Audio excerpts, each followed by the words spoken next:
Hello. The big news this week is a weird one, a really weird one. I don't know that I've actually seen this happen. I've seen it happen, but I don't know that I've seen it happen in the Portland startup community. So I'll get into that in a second. But before we get into the big news, I wanted to share a new community resource that I wanted to make sure that folks were aware of. It's the Portland Startup Events Calendar. Now I see you're like, wait a second, I thought we already had a Portland Tech Calendar. We do have a Portland Tech Calendar called Calligator that for a long time, pretty much as long as I've been doing Silicon Florist, so nearly 18 years, the Calligator open source project has been the aggregated tech calendar for Portland and continues to be so. Like every week, people publish new events to Calligator. They use it to highlight what they're working on, their meetups or their user groups or their get-togethers or their talks or their events, whatever. Lots of stuff still winds up on Calligator. And if you're in tech, Calligator remains a very important resource. But see, here's the thing. Back when Calligator started, the tech community and the startup community were pretty significantly overlapped. So when we were talking about startups back then, more often than not, we were talking about technology companies. So it made sense for the tech calendar to also support the startup calendar and the startup events, so long as they were tech related. As time has gone on, that overlap has kind of become smaller, where there's a lot of like startup-oriented events that have little or nothing to do with technology. So they don't really belong on Calligator because they're not tech events. And folks were trying to figure out like where do I find my startup events that aren't tech events? Thankfully, Dominic Kuklawood said, I can fix that problem, and started the Portland Startup Events Calendar. It's hosted on Luma, which, as you know, is the new hotness for the kids these days as they're planning the events and getting the RSVPs and all that kind of thing.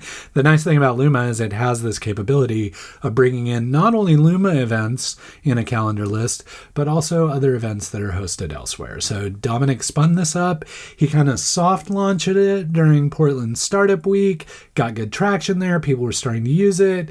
So now it's taken a full-on launch, and we're looking to use it to track startup events. So one of two things for you to do, potentially two of two things for you to do.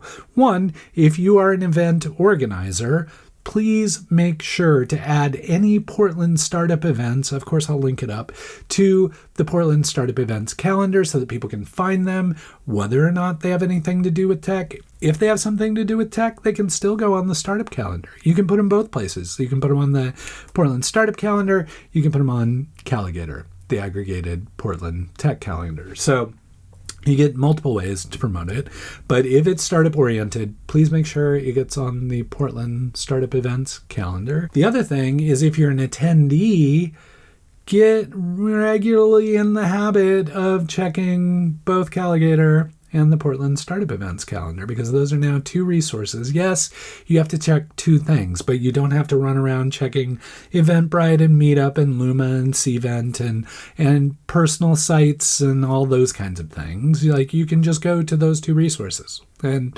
figure out what's going on in the startup community. And week to week, when I create my newsletter, I will go to those two resources and try and aggregate those in the Silicon Florist newsletter. So it will be aggregation upon aggregation to ensure that you're seeing all the events that you could potentially be attending in the Portland startup community. I'm really thankful Dominic has taken this on. I'm eager to see how it works, and I would love to see people using it. Oh, and the one other thing, one of the things we always appreciated about Calligator was it was anyone could add an event. It didn't just have to be the event organizer. You could say, hey, I found this event somewhere. I don't see it on Calligator. I'm going to go ahead and post it there so that other people are aware it's there. Same thing works with the Portland Startup Events calendar. The nice thing about the Portland Startup Events calendar is if you're not the event organizer, you submit it. It's curated. There's someone sitting there making sure that the right events are getting posted to the calendar, which Doesn't always happen as quickly on Calligator. Calligator, it's more an after the fact. Like somebody will post something, everybody will go, wait a second, I think that's spam. That Texpo thing is definitely spam. And so then we'll have to go in and delete it from Slack and all those kind of things. With the Portland Startup Events calendar, each of those things is being checked before it's being published. So hopefully it reduces the spam, increases the fidelity of the calendar.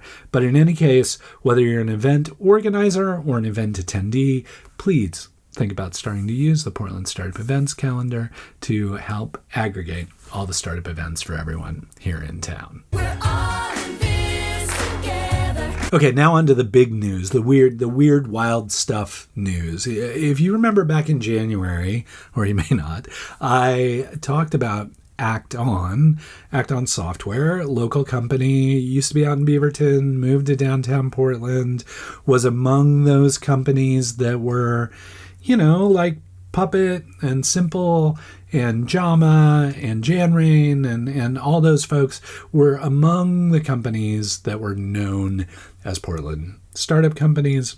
At the beginning of the year, it was announced that Act On had entered an agreement to be acquired by a company in the Seattle area. I think it's Bainbridge Island, but at least Seattle area, called Bonsai.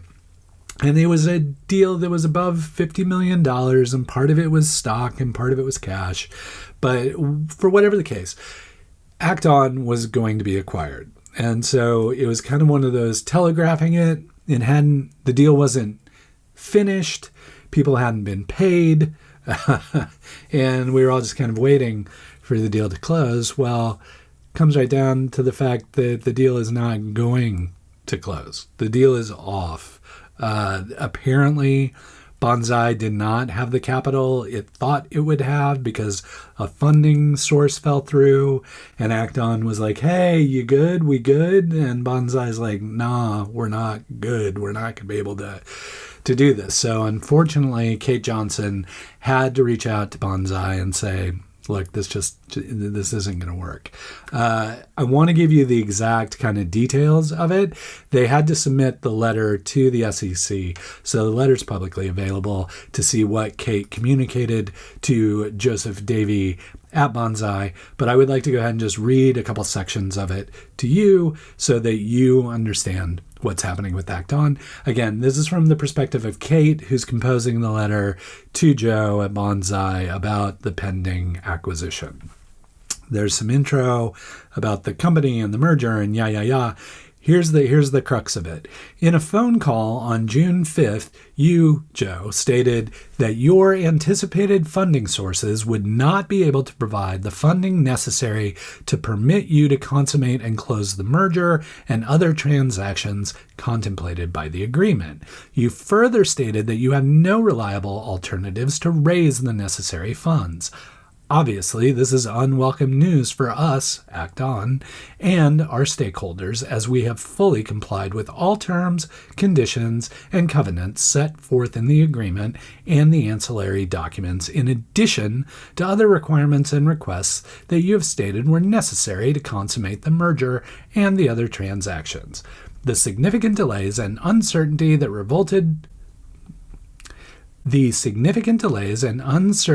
resulted from your ongoing inability to raise the funds and close the merger has had a negative impact on our business and our prospects.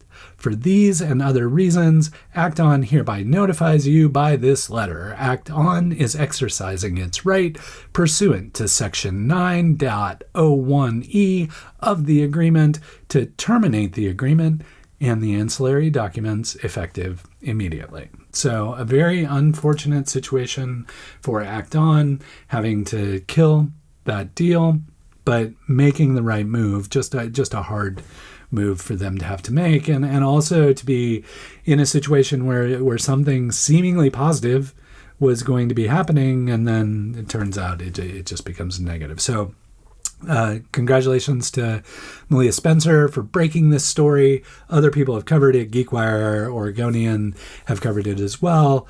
As far as anyone knows, Act On will now continue as an independent business and continue operating as it had before the merger stuff. started. So, of course, I'll continue to keep an eye on it and the news coming out of the Act On situation. But I'm just sorry to report that the $50 million plus merger acquisition of Act On and Bonsai is off. If you're watching this on the YouTube, you may be familiar with like React YouTubers. Like they'll watch content or they'll like take snippets of content and respond to them, or sometimes they'll just place their floating head on top of that content and kind of play the content while they're talking over it.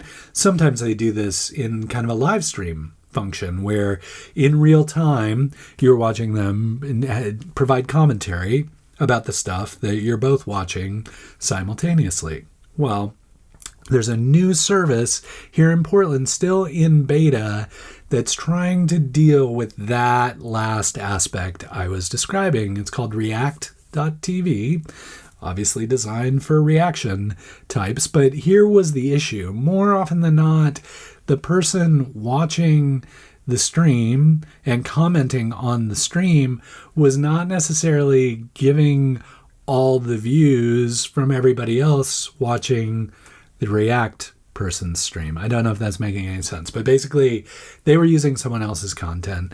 That person's content was not necessarily getting views. It was only getting one view, the view of the person reacting to it. What React.tv seeks to do is kind of create a watch party environment where everybody's views contribute to the original content's views, so it's not just a one view kind of thing.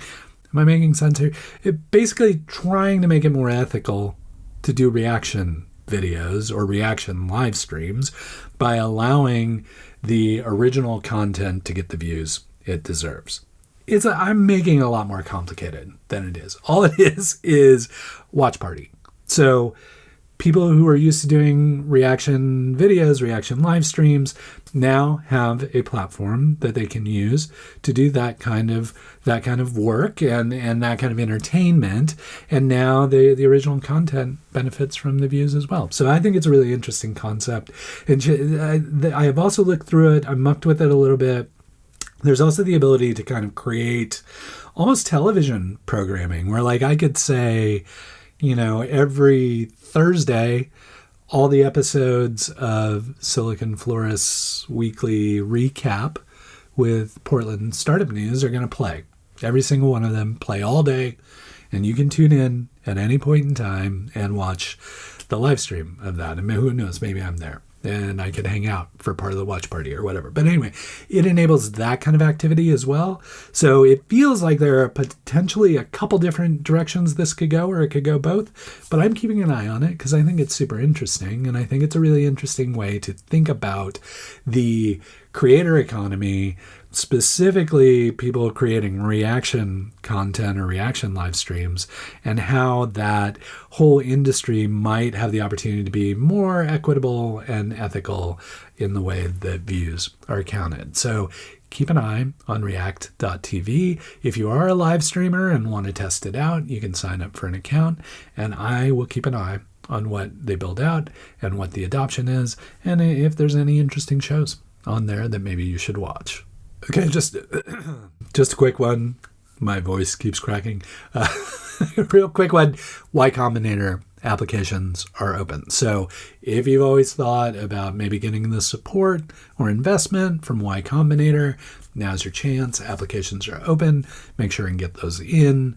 You still got a little time. I think there's a few weeks to a month left before they're actually due, but don't dilly-dally. Don't procrastinate. Get to work on your Y Combinator application. I would love for you to be a future YC alum who's here in Portland, kind of like Darius Monsef with several companies, or Birch Biosciences, which is also a YC alum. So there are more and more YC alums here. It's well worth it for you to take the opportunity to make it into Y Combinator, but you have to get your application in before the application window closes. Lots of exciting community events coming up. I didn't want to forget any of them, and I wanted to remind you about them, so I made a list I wanted to check off a few of them, a few of the big ones that seem to be really popular, that could be great places for you to connect with community or show off your stuff or do whatever. So let me read through these so you have your list of potential event opportunities for next week and the future in the Portland startup community. Okay. First off, Saturday. Hopefully you're watching this on Friday. This Saturday, it's the Cody MD AI Hackin' Back, which is a day-long hackathon with prizes and potentially investors and mentors and all kinds of folks there. So if you're in AI, you're interested in working on health, and you would like the support of Cody MD, which was founded by Dave Sanders, Dr. Sanders, who was the founder of Zoom Care.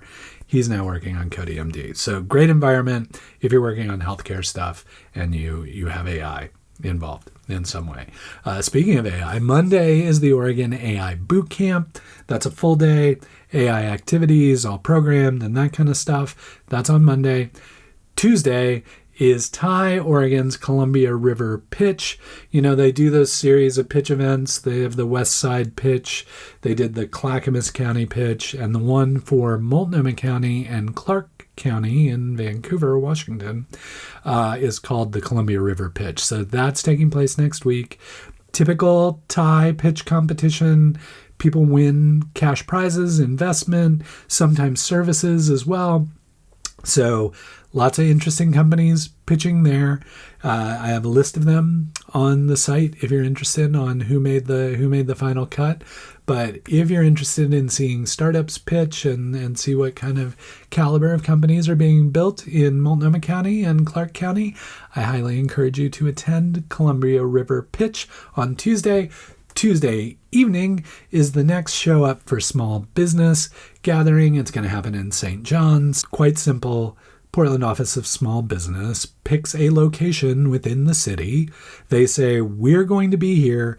You should show up, come hang out with us, and spend money at these small businesses. So that's it. Just Tuesday, you just got to show up, maybe buy a beverage, maybe buy some food, maybe stroll around in St. John's and visit a few of the small businesses there, and maybe buy some stuff. Super simple, really easy. It's just like I hate to say it, it's a flash mob. It's like the good old flash mob, or like a tweet up.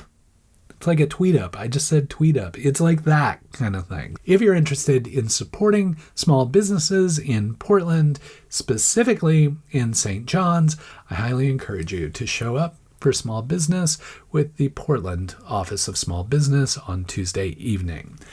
On Friday, apparently there's a gap in the week. On Friday, it's another startup cafe at the Hub, at the Metro Region Innovation Hub, the hub for innovation within the Portland metropolitan region. They, every other week, do their startup cafe. Fridays, they have donuts and coffee and talks and mentorship and hanging out and co-working and all the things and all the stuff. So that's happening on Friday. So if you're looking to meet some peers or maybe hear some good content, or maybe you're just hungry for a donut or you need a little more caffeine, whatever the case, that's all happening at the Metro Region Innovation Hub there on the very south end of the Portland State University campus. Also Friday is the big finals for the 2025 Invent Oregon competition. If you're not familiar with Invent Oregon, it's a statewide competition that takes place at the university collegiate level. So all of these entrepreneurs are currently college students or university students, and they have gone through a whole bunch of competition to get here. This is the finals. This is where the big winner is chosen. All of that is happening in North Portland as well. Much like the Show Up for Small Business, the Invent Oregon finals are held at the University of Portland this year. But there are colleges from all over the state who show up. So again, if you're interested in who the finalists are, I will link that up so you know who all the companies are, you know who all the colleges are, who are educating those founders and who have supported them throughout the Invent Oregon experience. But if you're interested in seeing the latest innovation from college students in the state, there is absolutely no better place than Invent Oregon, and the finals are by far the best of the best from the Invent Oregon competition. And then finally, where did June go? Like the last Sunday of June, which is June 29th, you know how I was talking about that React TV thing? Well, I'm going to do kind of something like that, but it doesn't really matter if it gets all the watch time and watch hours because I'm just watching my own stuff.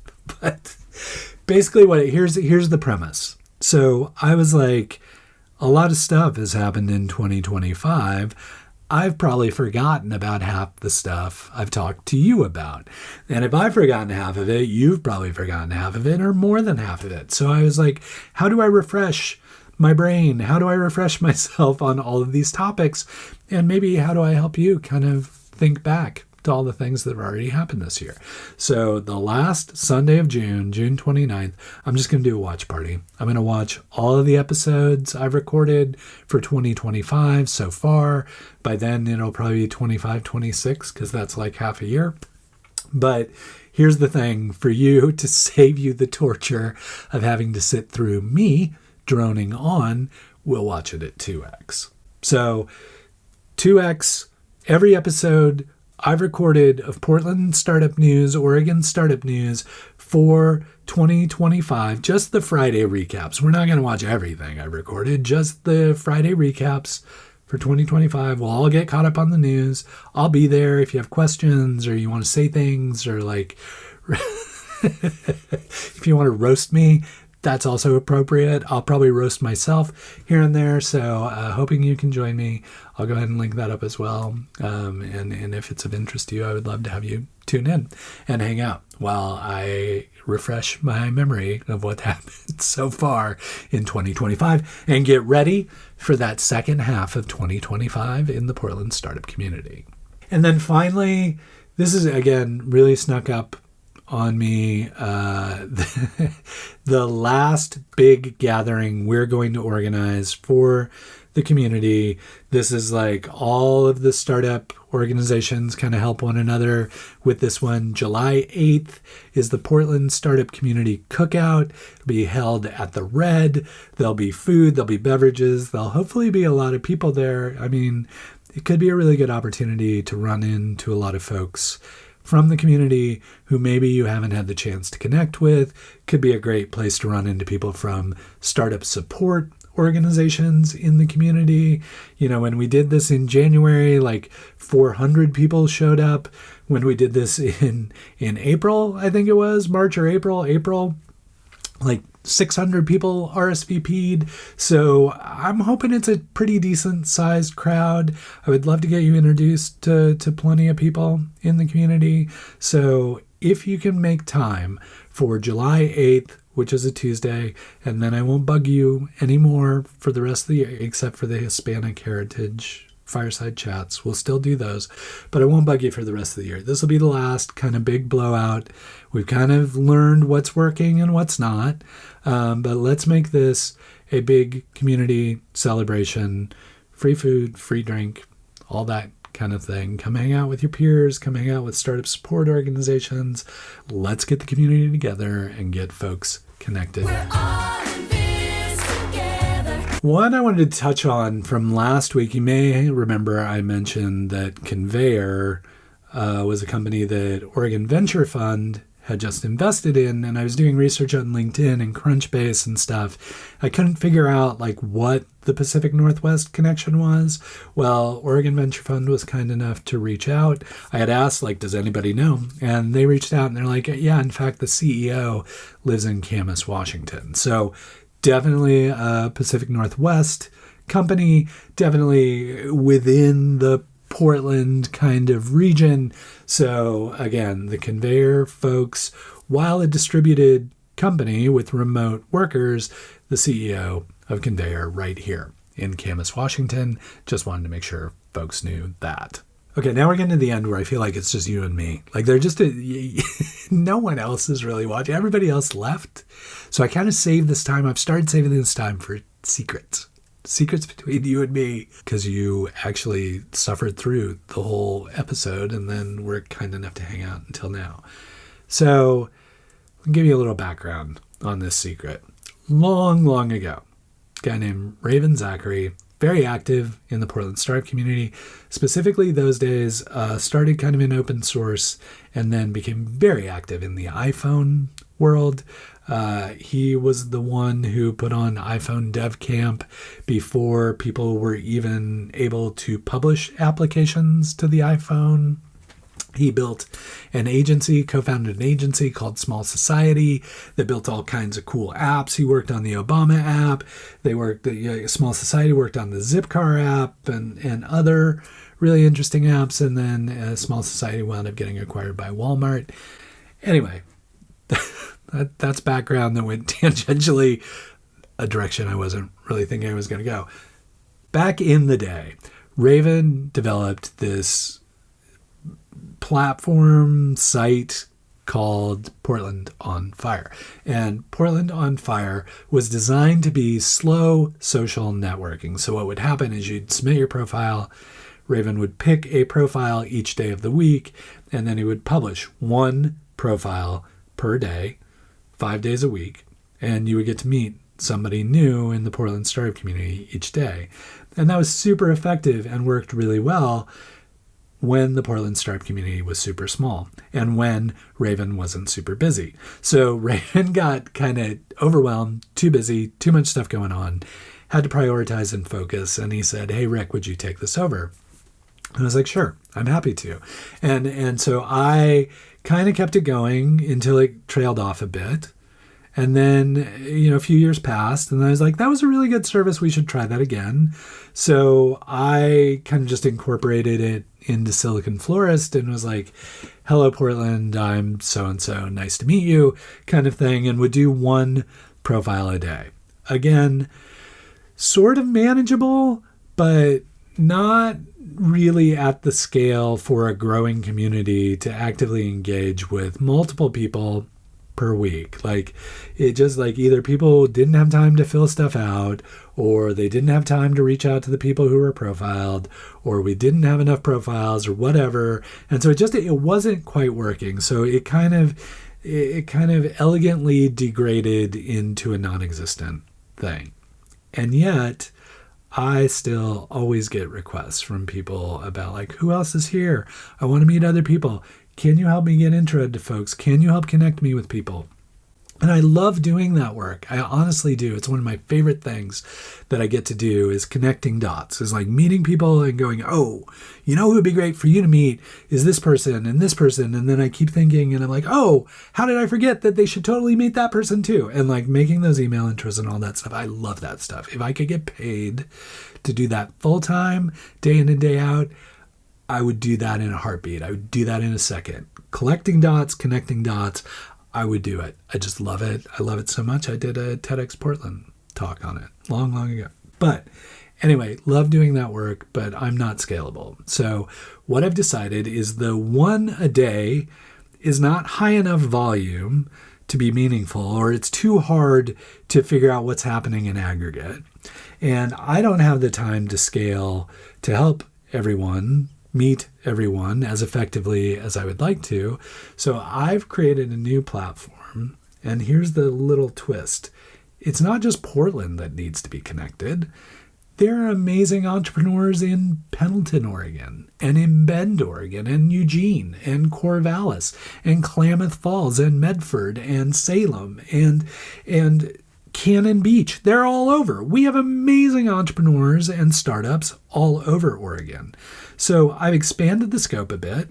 This addresses Oregon startup people and Oregon startup folks, and it's really designed to be kind of a lookbook connection point for founders, startup-oriented people who are working in startups or on startups or around startups. Doesn't matter if you're a founder or a service provider or an engineer.